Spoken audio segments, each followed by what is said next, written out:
Hello അസ്സലാമലൈക്കും. അപ്പോൾ ഇന്ന് ഞാൻ വന്നിട്ടുള്ളത് ഒരുപാട് റിക്വസ്റ്റ് കിട്ടിയിട്ടുള്ള ഒരു വീഡിയോ ആയിട്ടാണ്. നമ്മൾ തലശ്ശേരിക്കാരുടെ സ്വന്തം പൊരിച്ച കോഴി ബിരിയാണി ഉണ്ടല്ലോ, ദമ്മിട്ടിട്ടില്ല, അതാണ് ഞാൻ ഇന്ന് കൊണ്ടുവന്നിട്ടുള്ളത്. ഒറിജിനൽ ഒരു റെസ്റ്റോറൻറ്റ് സ്റ്റൈലിലാണ് ഞാനിത് ചെയ്യുന്നത്. കാരണം ഉപ്പാൻ്റെ റെസിപ്പിയാണ് കേട്ടോ, എല്ലാവർക്കും അറിയാമായിരിക്കും ഒരുവിധം ഉപ്പ ഷെഫാന്നുള്ളത്. അപ്പോൾ ഉപ്പ ഹോട്ടലിലൊക്കെ ഉണ്ടാക്കി കൊടുക്കുന്ന ആ ഒരു സെയിം റെസിപ്പിയാണ് ഞാൻ ഇന്ന് ഷെയർ ചെയ്യുന്നത്. അപ്പോൾ നിങ്ങൾക്ക് കഴിക്കുമ്പോൾ ആ ഒരു പുറത്തൊക്കെ പോയി കഴിക്കുന്ന ആ ഒരു ഫീലും കിട്ടും. അപ്പോൾ എല്ലാവരും ഒന്ന് ട്രൈ ചെയ്യുക. അപ്പോൾ നിങ്ങൾ ആദ്യമായിട്ടാണ് ഈ ചാനൽ കാണുന്നതെങ്കിൽ ചാനൽ ഒന്ന് സബ്സ്ക്രൈബ് ചെയ്യുക, എന്നിട്ട് തൊട്ടടുത്തുള്ള ബെല്ലും ക്ലിക്ക് ചെയ്യുക. അപ്പോൾ ഇൻഷാ അല്ലാഹ് നമുക്ക് സ്റ്റാർട്ട് ചെയ്യാം.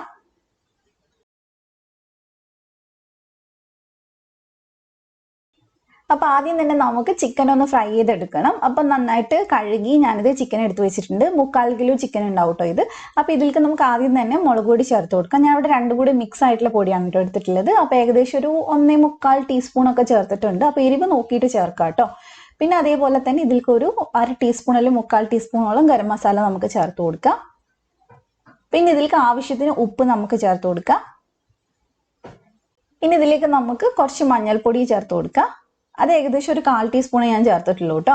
പിന്നെ നമുക്ക് ഇതിനകത്തോട്ട് വേണ്ടത് കുറച്ച് കോൺഫ്ലോർ ആണ്. അപ്പോൾ അത് ഞാൻ ഏകദേശം ഒരു 2 ടീസ്പൂൺ ചേർത്തിട്ടുണ്ട്. അത്രയൊക്കെ മതിയാവും. നിങ്ങൾക്ക് വേണമെങ്കിൽ നോക്കിയിട്ട് 1 ടീസ്പൂൺ കൂടെ വേണേൽ ചേർത്ത് കൊടുക്കുക. പിന്നെ ഇതിലേക്ക് 2 ടേബിൾ സ്പൂൺ തൈര് ചേർത്ത് കൊടുക്കുന്നുണ്ട്. ഒരുപാട് പുളിയുള്ള തൈര് എടുക്കണ്ട കേട്ടോ. അപ്പോൾ നന്നായിട്ട് നമുക്ക് ഇതൊന്ന് മിക്സ് ചെയ്തെടുക്കാം. അഥവാ നിങ്ങളുടെ കയ്യിൽ കോൺഫ്ലോർ ഇല്ല എങ്കിൽ നിങ്ങൾക്ക് വേണമെങ്കിൽ 1 ടീസ്പൂണൊക്കെ മൈദ വേണേൽ ചേർത്ത് കൊടുക്കാം. ഈ മസാല നന്നായിട്ട് ഇതിൽ കോട്ടാവാൻ വേണ്ടിയിട്ടാണ് കേട്ടോ നമ്മളിത് ചേർക്കുന്നത്. ചേർത്തിട്ടില്ലെങ്കിലും കുഴപ്പമില്ല, പക്ഷെ ചേർക്കുവാണെങ്കിൽ നന്നായിട്ട് നമുക്ക് അതിൽ പിടിച്ച് കിട്ടും മസാല. അപ്പം നന്നായിട്ട് ഇതൊന്ന് മിക്സ് ചെയ്തതിന് ശേഷം നമ്മളിതൊരു 15 അരമണിക്കൂർ, മാക്സിമം അരമണിക്കൂറൊക്കെ മതി ഒന്ന് മാരിനേറ്റ് ആവാൻ വേണ്ടിയിട്ട് നമുക്കിതൊന്ന് അടച്ച് വെക്കാം. ഫ്രിഡ്ജിൽ വെക്കുവാണെങ്കിൽ കുറച്ചും കൂടി നല്ലത്. അപ്പോൾ ഇത് അടച്ച് നമുക്കങ്ങ് മാറ്റി വെക്കാം. അതിന് ശേഷമാണ് നമ്മളിതിന് ഫ്രൈ ചെയ്യാൻ പോകുന്നത്. അപ്പം ഞാൻ അരമണിക്കൂറിന് ശേഷം ഇതൊന്ന് ഫ്രൈ ചെയ്യുന്നുണ്ട്. ഫ്രൈ ചെയ്യാനായിട്ട് ഞാനിവിടെ സൺഫ്ലവർ ഓയിലാണ് കേട്ടോ എടുത്തിട്ടുള്ളത്. അപ്പോൾ ഇതിലേക്ക് നമുക്ക് ചൂടാവുമ്പോൾ ഓരോന്നായിട്ട് ഇട്ടിട്ട് പൊരിച്ചെടുക്കാം. എണ്ണ ഒരുപാട് എടുത്തിട്ടില്ല, എന്നാലും ഒരു സൈഡ് നന്നായിട്ട് മുങ്ങുന്ന അത്ര എണ്ണ ഞാൻ എടുത്തിട്ടുണ്ട്. അപ്പം നിങ്ങൾക്ക് വേണമെങ്കിൽ ഫുള്ളായിട്ട് ഡീപ്പ് ഫ്രൈ വേണമെങ്കിൽ ചെയ്തെടുക്കാം കേട്ടോ. അപ്പോൾ ഒത്തിരി എണ്ണ ആവശ്യം വരും. വെറുതെ വേസ്റ്റ് ആക്കണ്ടല്ലോ വെച്ചിട്ടാണ് കേട്ടോ. അപ്പം നന്നായിട്ട് നമുക്കിതൊന്ന് ഫ്രൈ ചെയ്തെടുക്കാം. 2 സൈഡ് നന്നായിട്ട് ഫ്രൈ ചെയ്യാം. നിങ്ങൾക്ക് വേണമെങ്കിൽ ചിക്കൻ പൊരിക്കുന്നതിന് മുമ്പായിട്ട് സവാള വേണമെങ്കിൽ ഒന്ന് പൊരിച്ചെടുക്കാം. ഒരു സവാള എന്തായാലും നമുക്ക് ഫ്രൈ ചെയ്തെടുക്കണം. അതുപോലെ തന്നെ അണ്ടിപ്പരിപ്പ് മുന്തിരി ഒന്ന് ഫ്രൈ ചെയ്തെടുക്കണം കേട്ടോ. അപ്പം ഞാൻ ചിക്കൻ പൊരിച്ചതിന് ശേഷമാണ് ഞാനത് ചെയ്യുന്നത്. അപ്പം ഞാൻ ശരിക്കും പറഞ്ഞാൽ ആദ്യം ചെയ്യാൻ വിട്ടുപോയതാണ് കേട്ടോ. അപ്പോൾ ചിക്കൻ ഒരു സൈഡ് റെഡി ആകുമ്പോൾ നമുക്കിതൊന്ന് തിരിച്ചിട്ട് കൊടുക്കാം. ചിക്കൻ ഒരുപാട് അങ്ങ് കുക്ക് ചെയ്ത് ഒരുപാട് അങ്ങ് ഡ്രൈ ആക്കി എടുക്കരുത്. ഒരു 80%, 80% ഒന്ന് കുക്ക് ചെയ്തെടുത്താൽ മതി. കാരണം ബാക്കി നമ്മൾ ദമ്മിടുന്ന സമയത്ത് നന്നായിട്ട് റെഡി ആയിക്കോളും. ആദ്യമേ നമ്മൾ ഒരുപാട് മൊരിച്ചെടുത്ത് കഴിഞ്ഞാൽ ഇതിൻ്റെ ഉള്ളിലേക്കൊന്നും മസാല പിടിക്കില്ല നമ്മൾ ബിരിയാണിക്ക് മസാല ചെയ്യുമ്പോൾ. അപ്പം നന്നായിട്ട് തിരിച്ചിട്ട് കൊടുത്തിട്ടുണ്ട് കേട്ടോ നമ്മൾ. അപ്പോൾ ഇതിപ്പോൾ 2 സൈഡ് നന്നായിട്ട് കുക്ക് ആയിട്ടുണ്ട്. അപ്പോൾ ഇനി നമുക്കിതെടുത്ത് മാറ്റാം.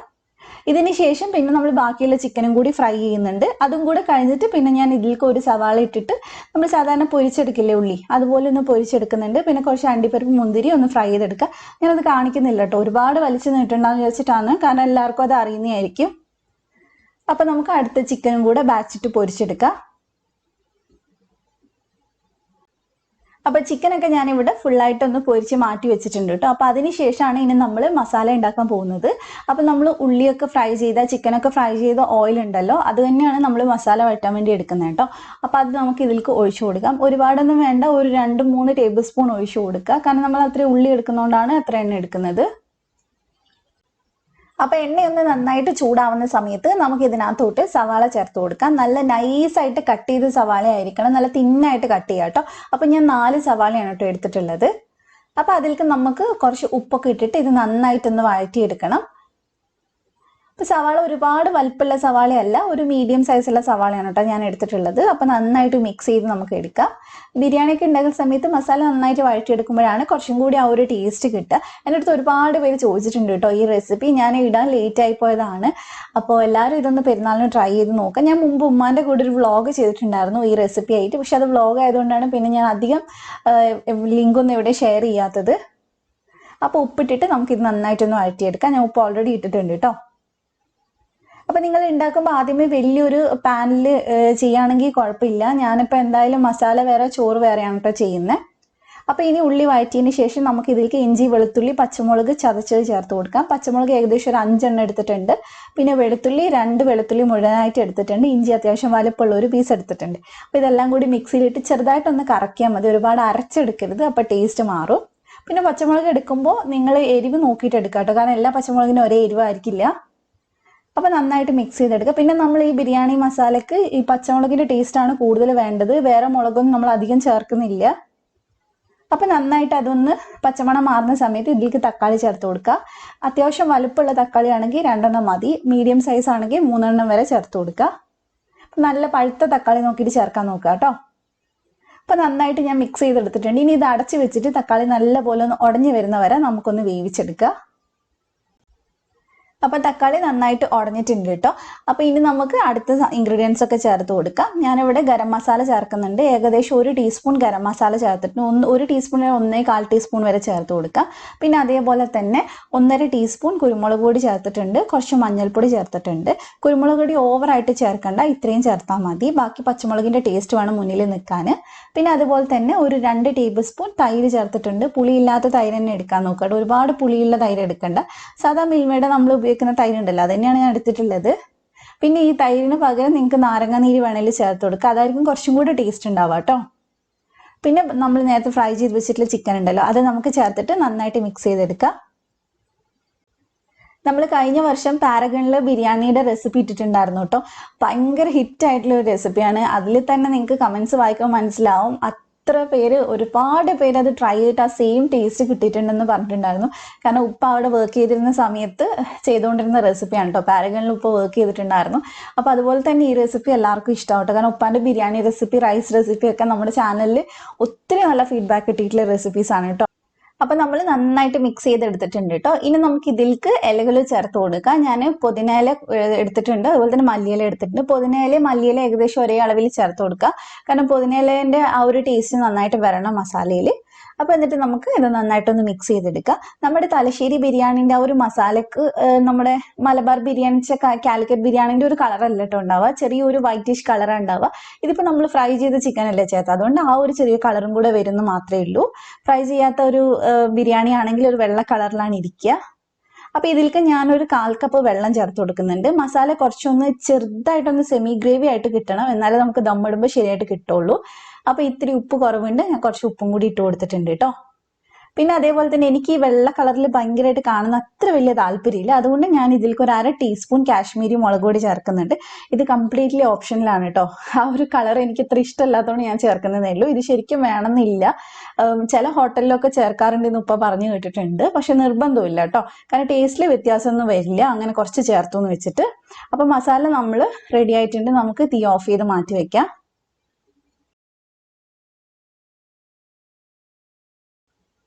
അപ്പോൾ ഇനി നമുക്ക് ചോറുണ്ടാക്കി തുടങ്ങാം കേട്ടോ. അപ്പോൾ ചോറുണ്ടാക്കാനായിട്ട് ആദ്യം തന്നെ ഞാൻ ഇവിടെ ഒരു 1/4 കപ്പ് വെളിച്ചെണ്ണ എടുത്തിട്ടുണ്ട്. വെളിച്ചെണ്ണയിൽ ചെയ്യുമ്പോഴാണ് കൂടുതൽ ഒരു ടേസ്റ്റ് കിട്ടാൻ. ഇപ്പോൾ വെളിച്ചെണ്ണ ഇല്ലെങ്കിൽ കുഴപ്പമില്ല, ഓയിൽ എടുത്താലും മതി. പിന്നെ അതിലേക്ക് ഒരു 2 ടേബിൾ സ്പൂൺ നെയ്യ് ചേർത്ത് കൊടുത്തിട്ടുണ്ടായിരുന്നു.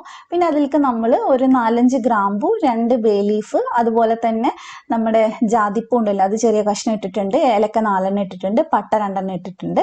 അപ്പോൾ നമ്മുടെ ഓൾ സ്പൈസസ് എല്ലാം ഇട്ടിട്ടുണ്ട് കേട്ടോ. അപ്പോൾ അതൊക്കെ ഇട്ടതിന് ശേഷം നമ്മൾ ഇതിലേക്ക് വെള്ളം ഒഴിച്ചു കൊടുക്കാണ് കേട്ടോ. അപ്പോൾ നമ്മൾ 3 കപ്പ് അരിക്കാണ് ബിരിയാണി ചെയ്യുന്നത്. അപ്പോൾ 1 കപ്പ് അരിക്ക് 1.25 കപ്പ് വെള്ളമാണ് ചേർത്ത് കൊടുക്കേണ്ടത്. അപ്പോൾ അരി അരമണിക്കൂർ നന്നായിട്ട് കഴുകിയതിന് ശേഷം അരമണിക്കൂർ കുതിർത്തി വെച്ച അരിയാണ് നമ്മൾ ഇതിലേക്ക് ചേർക്കുന്നത്. അപ്പോൾ അത് വിട്ടു പോകരുത്. അപ്പോൾ 1 കപ്പ് അരിക്ക് 1.25 കപ്പ് വെള്ളം മതി. അപ്പോൾ അതിലേക്ക് ആവശ്യത്തിന് ഉപ്പും നമ്മൾ ചേർത്തിട്ടുണ്ട്. തിളച്ച് തുടങ്ങുമ്പോൾ നമുക്ക് ഊറ്റി വെച്ചിട്ടുള്ള അരി ഇതിലേക്ക് ചേർത്ത് കൊടുക്കാം. വെള്ളത്തിൽ ഉപ്പ് മുന്നിട്ട് നിൽക്കണം, എന്നാലേ ചോറിൽ നന്നായിട്ട് ഉപ്പ് പിടിക്കുകയുള്ളൂ. അപ്പോൾ അരി ചേർത്തതിന് ശേഷം വെള്ളം തിളച്ച് തുടങ്ങുമ്പോൾ നമ്മൾ തീ കുറച്ച് കൊടുക്കുക. എന്നിട്ട് നമ്മൾ ഇതൊന്ന് അടച്ച് വെച്ചിട്ട് വേവിച്ചെടുക്കുക. സമയമൊന്നും പറയുന്നില്ല, ഇടയ്ക്കൊന്ന് തുറന്നിട്ട് ഒന്ന് ഇളക്കി കൊടുത്താൽ മതി. 2 വട്ടമൊക്കെ മാക്സിമം ഇളക്കണ്ടുള്ളൂ കേട്ടോ. കൂടുതൽ ഇളക്കി കഴിഞ്ഞാൽ ചോറ് വല്ലാണ്ട് കുഴഞ്ഞു പോകും. അപ്പോൾ ഇപ്പോൾ ഏകദേശം ചോറ് ഇവിടെ റെഡി ആയിട്ടുണ്ട്. എന്നാൽ കംപ്ലീറ്റ് ആയിട്ട് അങ്ങ് വെന്തു എന്ന് പറയാൻ പറ്റില്ല, ഒരു 90-95% ഒക്കെ വെന്തിട്ടുണ്ടാവുള്ളൂ. ചെറുതായിട്ട് ഇതുപോലെ വെള്ളം കാണും. അപ്പോൾ ഈ ഒരു പരുവത്തിലാണ് നമ്മളിനി ദമ്മിടാൻ പോകുന്നത് കേട്ടോ. ഒരുപാട് ഡ്രൈ ആയതിനു ശേഷം ദമ്മിട്ട് കഴിഞ്ഞാൽ അത്ര സുഖം ഉണ്ടാവില്ല അരി കഴിക്കാനായിട്ട്. അപ്പൊ ഇനി നമ്മൾ അടിയിൽ മസാല വെച്ചിട്ടുണ്ട് കേട്ടോ. ഇതിലാണ് നമ്മൾ ദം ഇടുന്നത്. അപ്പൊ ദം ഇടുമ്പോൾ ഞാൻ ഒറ്റ ലെയർ ആയിട്ട് ഇടുന്ന, അടിയിൽ മസാല മേലെ ചോറ്. നിങ്ങൾക്ക് വേണമെങ്കിൽ ചെറിയ പാത്രമൊക്കെ ആണെങ്കിൽ എന്താ പറയാ 2 ലെയർ ആയിട്ടൊക്കെ വേണമെങ്കിൽ ഇടാം കേട്ടോ. അപ്പൊ ഞാൻ ഒറ്റ ലെയറിലേ ചെയ്യുന്നുള്ളൂ. അപ്പൊ ഇതിന്റെ മുകളിലായിട്ട് നമ്മൾ വേവിച്ച് വെച്ചിട്ടുള്ള അരി ഉണ്ടല്ലോ അത് ചേർത്ത് കൊടുക്കുക. അത് ആ ചൂടോടെ തന്നെ ചേർത്ത് കൊടുക്കണം, അല്ലാതെ കുറെ നേരം അരി മാറ്റി വെച്ചിട്ട് ചേർത്ത് കൊടുക്കരുത്. അപ്പൊ നമ്മൾ തീ ഓൺ ചെയ്തിട്ടില്ല കേട്ടോ, കാരണം നമുക്ക് ഇതെല്ലാം അടച്ചതിന് ശേഷം ഓൺ ചെയ്താൽ മതി. അപ്പൊ നന്നായിട്ട് മേലെയൊക്കെ ഒന്ന് ലെവലാക്കിയതിന് ശേഷം ഞാൻ ഇതിലേക്ക് കുറച്ച് നെയ്യ് ഒഴിച്ചു കൊടുക്കുന്നുണ്ട്. നെയ്യിന്റെ ടേസ്റ്റ് നല്ല ഉണ്ടാവും ഈ ചോറിൽ ഇങ്ങനെ വരുന്ന സമയത്ത്. പിന്നെ അതേപോലെ തന്നെ നമുക്ക് ഇതിലേക്ക് കുറച്ച് ഗരം മസാല ഇട്ട് കൊടുക്കാം. ഫുള്ളായിട്ടൊന്ന് ഇട്ട് കൊടുത്തിട്ടുണ്ട് കേട്ടോ. അപ്പൊ ഗരം മസാല ഉണ്ടാക്കുന്ന വീഡിയോ ഒക്കെ ഞാൻ ഓൾറെഡി ഒരു ബിരിയാണി റെസിപ്പിയിൽ ചെയ്തിട്ടുണ്ട്, ആർക്കെങ്കിലും വേണമെങ്കിൽ ഒന്ന് ചോദിച്ചാൽ മതി കേട്ടോ. പിന്നെ നമ്മൾ ഇതിന്റെ മേലെ ഫ്രൈ ചെയ്ത് വെച്ചിട്ടുള്ള ഉള്ളി, അതുപോലെ തന്നെ അണ്ടിപ്പരിപ്പും മുന്തിരിയൊക്കെ ചേർത്ത് കൊടുക്കുന്നുണ്ട്. ഇതൊന്നും ഞാൻ കാണിച്ചിട്ടില്ല, എല്ലാ ബിരിയാണിയിലും കാണിക്കണല്ലേ, വെറുതെ ടൈം വേസ്റ്റ് ചെയ്യേണ്ട വെച്ചിട്ടാണ്. പിന്നെ ഇതിന്റെ മേലെയായിട്ട് നമ്മൾ ചോറിന് ചെറുതായിട്ടൊന്ന് കളർ കൊടുക്കാനായിട്ട് പാലിൽ ഒരു 1/4 ടീസ്പൂണോളം മഞ്ഞൾ ഒന്ന് മിക്സ് ചെയ്തിട്ട് അത് നമ്മൾ ഇതിന്റെ മേലെ ഒഴിച്ചു കൊടുക്കുന്നുണ്ട് കേട്ടോ. അപ്പൊ ചോറിന് ചെറിയൊരു കളർ വരും. ഒരുപാട് ചേർക്കണ്ട, ഇതുപോലെ ഒന്ന് അങ്ങോട്ടും ഇങ്ങോട്ടും ഒന്ന് വരഞ്ഞെടുത്താൽ മതി. അപ്പൊ ആ ഒരു ഭാഗം മാത്രം നമുക്ക് നല്ലൊരു മഞ്ഞ കളറിൽ കിട്ടും. പിന്നെ കുറച്ച് മല്ലിയിലയും പുതിനയിലയും കട്ട് ചെയ്തിട്ടിട്ടുണ്ട്. അപ്പൊ ഇനി നമുക്ക് അലുമിനിയം ഫോയിൽ വെച്ചിട്ട് നന്നായിട്ട് ഇതൊന്ന് കവർ ചെയ്തെടുക്കുക. അതിന്റെ മേലയിൽ നമുക്ക് ഇതേ അടപ്പ് വെച്ച് കൊടുക്കാം കേട്ടോ. എന്നിട്ട് നമ്മൾ ഇനി ദം ചെയ്യാൻ പോവാണ്. ഇനി തീ ഒന്ന് ഓൺ ചെയ്യാം കേട്ടോ. ഇത് അടച്ചതിന് ശേഷം ലോ ഫ്ലെയിമിൽ ഒരു 8 മിനിറ്റോളം ഒന്ന് ഏറ്റവും ലോ ഫ്ലെയിമിൽ വെക്കുക. അതിനുശേഷം തീ ഓഫ് ചെയ്തിട്ട് ഒരു 15-20 മിനിറ്റ് കഴിയുമ്പോൾ മാത്രം ഇത് തുറന്ന് നോക്കിയാൽ മതി. അപ്പോഴേക്കും നല്ല സെറ്റ് ആയിട്ടുണ്ടാവും, നല്ല ദമ്മായിട്ടുണ്ടാവും. ഇപ്പൊ ഇതേ ചോറൊക്കെ നല്ല പെർഫെക്റ്റ് ആയിട്ട് വെന്തിട്ടുണ്ട്, കുഴഞ്ഞു പോയിട്ടൊന്നുമില്ല. മസാല അപ്പൊ നമ്മളിത് മുഴുവനായിട്ട് മിക്സ് ചെയ്യല്ല ചെയ്യാം. നമ്മൾ തലശ്ശേരി ബിരിയാണിയൊക്കെ സെർവ് ചെയ്യുന്നത് അടിയിൽ മസാല വെച്ചിട്ട് അതിന്റെ മേലെ ചോറ് ലെയർ ചെയ്തെടുത്തിട്ടാണ് നമ്മൾ സാധാരണ സെർവ് ചെയ്യുക. അപ്പൊ അതൊക്കെ നിങ്ങളുടെ ഇഷ്ടത്തിനനുസരിച്ച് വേണമെങ്കിൽ ചെയ്യാം കേട്ടോ. അപ്പൊ ജസ്റ്റ് ഇതേപോലെ നമുക്കൊന്ന് മസാല എടുത്ത് നോക്കാം കേട്ടോ. കണ്ടില്ലേ, നല്ല അടിപൊളിയായിട്ട് വന്നിട്ടുണ്ട്. മസാലയൊന്നും ഒരുപാട് ഡ്രൈ അല്ലാത്തത് കൊണ്ട് അടിയിലൊന്നും പിടിച്ചിട്ടുണ്ടാവില്ല നമ്മൾ ഇത്ര നേരം വെച്ചു എന്ന് വെച്ചിട്ട്. അപ്പൊ നമുക്ക് ഇനി ഇത് സെർവ് ചെയ്യാം. എന്തെങ്കിലും ഒരു തൈരിന്റെ കൂടെയോ സാലഡിന്റെ കൂടെയോ എന്തിന്റെ കൂടെ വേണമെങ്കിലും നമുക്കിത് സെർവ് ചെയ്യാം. അപ്പൊ എല്ലാവരും ട്രൈ ചെയ്ത് നോക്കുക കേട്ടോ. 100% സക്സസ് ആവുന്ന ഒരു റെസിപ്പിയാണ്. എൻ്റെ എല്ലാ റൈസ് റെസിപ്പീസും അത്ര നല്ല ഫീഡ്ബാക്ക് കിട്ടിയിട്ടുള്ള ഒരു റെസിപ്പിയാണ് കേട്ടോ.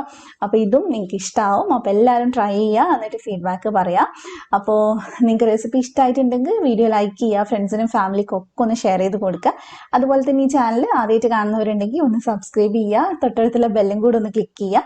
അപ്പൊ ഇൻഷാല്ല മറ്റൊരു കിട്ടുകാച്ച് റെസിപ്പി ആയിട്ട് നമുക്ക് വീണ്ടും കാണാം. അപ്പൊ എല്ലാവർക്കും അഡ്വാൻസ് ഈദ് മുബാറക്. ഇത്തവണ നമുക്ക് വലിയ എന്താ പറയാ ആഘോഷങ്ങളൊന്നും ഇല്ല, എല്ലാവരും വീട്ടിൽ തന്നെ സേഫ് ആയിട്ട് ഹാപ്പി ആയിട്ട് ഇരിക്കുക. അപ്പോൾ നമുക്ക് മറ്റൊരു വീഡിയോ ആയിട്ട് കാണാം. Thank you for watching.